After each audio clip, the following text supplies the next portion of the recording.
Hi everyone. तो आज हम लोग सेशन 5 जो कि word power made easy dictionary से किया गया उसका पार्ट 2 कंप्लीट करेंगे। प्रीवियस पार्ट मैं कल करा चुकी हूँ। और welcome to my channel education facilitator. मेरा नाम जॉयस है। मैं कुछ दिनों से इंग्लिश वोकैबुलरी सेशंस ले रही हूँ और जो इस डिक्शनरी में रूट वर्ड्स की सहायता से भी मैं सिखाती हूँ, थेमेटिक अप्रोच के थ्रू भी मैं वोकैबुलरी समझाती हूँ। तो जिनको भी एग्ज़ाम की तैयारी करनी है ये सेशंस बहुत ही ज़्यादा इम्पॉर्टेंट हैं। साथ के साथ अगर आप सीबीएसई या किसी भी बोर्ड कोई भी एग्ज़ाम दे रहे हैं और यहाँ से आप अपनी वोकैबुलरी को स्ट्रॉन्ग करना चाहते हैं तो आपको ये सेशंस बहुत इंपॉर्टेंट होंगे। तो मेरे पास हो गए जिनके पास ये वीडियो पहुंच रहा है, वीडियो को कंप्लीटली देखिए।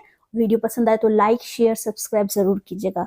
तो आज का फर्स्ट वर्ड क्या है, देखिए। फर्स्ट ऑफ ऑल क्या तरीका है सिखाने का। आज का जो आज मैं सिखा रही हूँ वो रूट वर्ड्स के थ्रू सिखा रही हूँ। रूट वर्ड्स की ओरिजिन कहाँ से हुआ और हम रूट वर्ड्स के थ्रू और कौन से एक वर्ड के थ्रू और कितने वर्ड्स बना सकते हैं। तो देखिए फर्स्ट वर्ड है ophthalmologist. What is it? Ophthalmologist. इसको हम पार्ट में इस तरह से डिवाइड करके भी आसानी से याद कर सकते हैं, हम सही तरह से प्रोनाउंस कर सकते हैं। साथ के साथ हमें ये पता होना चाहिए कि ये पार्ट्स ऑफ स्पीच में क्या है। ये एक नाउन है। नाउन का मतलब एक संज्ञा है। अच्छा, इसका ओरिजिन कहाँ से हुआ था? तो ये ग्रीक वर्ड से हुआ था, ऑप्थेल्मोस से। ऑप्थेल्मोस को इंग्लिश में क्या कहते हैं? हम आई बोलते हैं, मतलब आंख बोलते हैं। और लोगोस, लोगोस का मतलब क्या होता है? ये ग्रीक वर्ड है। इंग्लिश में क्या बोलेंगे? साइंस या स्टडी। तो ऑप्थेल्मोलॉजिस्ट का इंग्लिश में मीनिंग क्या होता है? इसका अर्थ होता है नेत्र चिकित्सक। जो आंखों के जो स्पेशलिस्ट होते हैं ना, जिनको एक सेकेंड, जो आंखों के विजन को चेक करते जो स्पेशलिस्ट होते हैं उनको बोलते हैं नेत्र चिकित्सक। अच्छा, इसका एडजेक्टिव क्या होगा? ऑप्थेल्मोलॉजिकल। ऑप्थेल्मोलॉजिकल क्या है? ये नेत्र विज्ञान है, मतलब ये विशेषण है इसी शब्द का। Okay, another word is oculist. ये एक नाउन है। अच्छा, इस ऑकुलिस्ट से हम और कौन से वर्ड्स बना सकते हैं? इसका ओरिजिन कहां से हुआ? Let's see. तो ये एक लैटिन वर्ड ऑक्टस। ऑक्टस का मतलब क्या होता है? आई, मतलब हमारी आंख, तो उससे बना है। अच्छा, ऑकुलिस्ट माने क्या होता है? नेत्र विशेषज्ञ। ये भी देखिए नेत्र विशेषज्ञ हैं, जो एक्सपर्ट होते हैं आंखों के, उनको बोलते हैं ऑकुलिस्ट। अब इस ऑकु से देखिए यहाँ पे हमने कुछ और भी नए वर्ड्स बनाए हैं, देखते हैं वो किस तरह से हैं। जैसे ऑकुलर। ऑकुलर क्या है? ये एक एडजेक्टिव है दैट रेफर्स टू द आई, जो कि हमारी आंख से संबंधित होते हैं। लेकिन देखिए ये एडजेक्टिव है तो ये अनदर वर्ड बन गया। आपको अर्थ समझ में आ रहा है? मतलब हमने एक शब्द सीखा, उसको हम दूसरे और मीनिंगफुल वर्ड्स बना रहे हैं। इसी वजह से इसको हम रूट वर्ड्स कहते हैं। और रूट वर्ड एक तरीका होता है डिफिकल्ट वर्ड सीखने का, और इसकी सहायता से हम आसानी से डिफिकल्ट वर्ड्स याद कर सकते हैं और ज़्यादा समय तक हमें नए वर्ड्स बनाने में मदद मिलती है। मोनोकुल। मोनोकुल क्या है? ये एक देखिए, ये भी हमारी क्या है? आंखों से संबंधित जो चश्मा लगता है, और वो भी मोनो। मोनो का मतलब क्या होता है? एक। जैसे था अगर हम कोई भी एक चीज के लिए हम मोनो का यूज करते हैं, तो वन आई के लिए जो चश्मा यूज होता है उसको क्या बोलेंगे हम? मोनोकल। तो ये भी आंख से संबंधित है हमारा। बायनोकुलर्स। बायनोकुलर्स क्या है? ये एक नाउन है। बाय मतलब क्या होता है? टू। जैसे मोनो मतलब वन होता है ना, ऐसे बाय मतलब होता है टू। और आइस का मतलब आंखें, जो जिसमें हम देख सकते हैं। दूरदर्शी या दूरबीन को क्या बोलेंगे? बायनोकुलर्स। क्या बोलेंगे? बायनोकुलर्स। इनोकुलेट। इनोकुलेट क्या है? ये एक वर्ब है। वर्ब मतलब कोई भी क्रिया, कोई भी किया जाने वाला काम या स्टेट ऑफ बीइंग को हम क्या बोलते हैं? वर्ब बोलते हैं। मैंने पार्ट्स ऑफ स्पीच भी, इंपॉर्टेंट पार्ट्स ऑफ स्पीच कराई हुई है। आप प्लेलिस्ट देख सकते हैं, मैंने प्लेलिस्ट भी बनाई हुई है। आप उसमें जाके noun, pronoun, adjective, verb, adverb, ये सब कराई हुई है। तो अगर आपको सीखना हो तो आप डेफिनेटली देख सकते हैं। तो ये है वर्ब। इसको हम इंग्लिश में क्या बोलेंगे? एक तो ना ऑनुकुलेट बने वैक्सीनेट होता है, इसको हम हिंदी में बोलते हैं टीका लगाना। जब आंखों के अंदर कोई भी आपको दवाई डालनी होती है ना, और उस चीज को हम बोलेंगे ऑनुकुलेट, मतलब इंजेक्शन के थ्रू हम आंखों में दवाई डाल रहे हैं तो उसके लिए हम ऑनुकुलेट का यूज करेंगे, जो कि इंग्लिश में बोलते हैं वैक्सीनेट करना या पंचर करना, छेद करना, जिससे हम दवाई डाल सके। तो ये वही मीनिंग है। तो आपने देखा हमने एक वर्ड से हमने किससे अलग अलग और वर्ड्स मीनिंग सिखाए। देखिए अब नेक्स्ट इज ऑप्टोमेरिस्ट। ऑप्टोमेरिस्ट क्या है? ये एक नाउन है। क्या? एक नाउन है जिसका मतलब जो संज्ञा है ये ग्रीक वर्ड से आया है। अब देखिए ग्रीक वर्ड में दो वर्ड हैं, ऑप्सिस और ऑप्टिकोसिस। ये दोनों वर्ड का अर्थ जो होता है वो साइट होता है, मतलब दृष्टि से, विजन मतलब देखने से ही होता है। ये ग्रीक वर्ड से आया हुआ शब्द है जिसका अर्थ साइट या विजन होता है। ये देखिए इसके ग्रीक वर्ड ये दिए हुए हैं।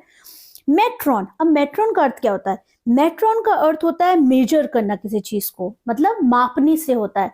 तो आंखों के विजन को जो चीज क्या कहते हैं, मापने का जो काम करने वाले लोग होते हैं उनको क्या बोलते हैं हम लोग? ऑप्टोमेट्रिस्ट बोलते हैं। डॉक्टर नहीं बोलते हम उनको, आंखों के डॉक्टर नहीं बोल रहे हैं। वो जो हमारी आईसाइट को देखते कि आपको कौन सा नंबर का चश्मा लगेगा उसको हम क्या बोलेंगे? ऑप्टोमेट्रिस्ट बोलेंगे।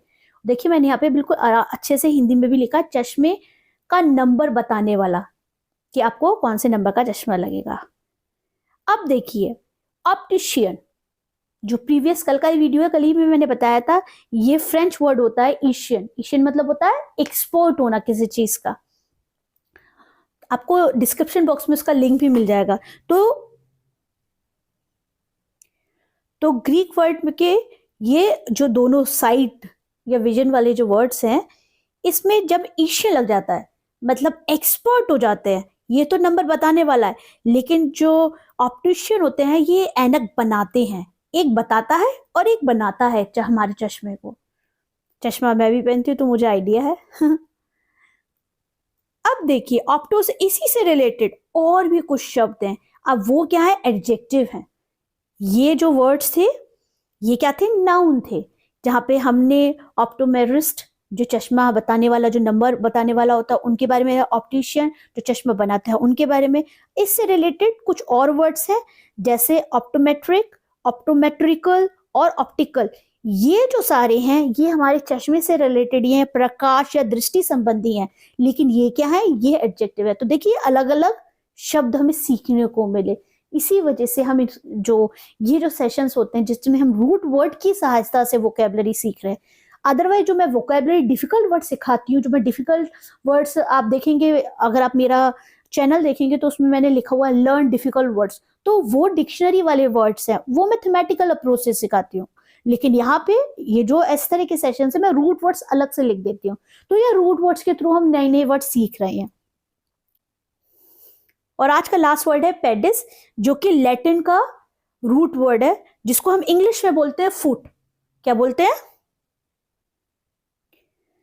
जिसको हिंदी में हम पांव बोलते हैं या पैर बोलते हैं, पेडिस को बोलते हैं। देखिए पेडिस जो कि लैटिन रूट वर्ड से आया हुआ है, इंग्लिश में हम फुट बोलेंगे या फीट बोलेंगे। फुट तो एक पैर को बोलते हैं, फीट हमारे दोनों पैरों के लिए होगा। अच्छा, अब इससे और कौन कौन से वर्ड बन सकते हैं जो कि हमारे पैरों से ही रिलेटेड होते हैं? देखिए पैडल। पैडल जो साइकिल में साइकिल से चलाते ना, पावदान में ले लिखा हुआ एग्जैक्टली, ये एक नाउन है, नाम है पैडल। साइकिल में चलाने वाले जो पैडल होते हैं ना उनको बोला जाता है। अब देखिए पेडिस्टल। पेडिस्टल क्या होता है?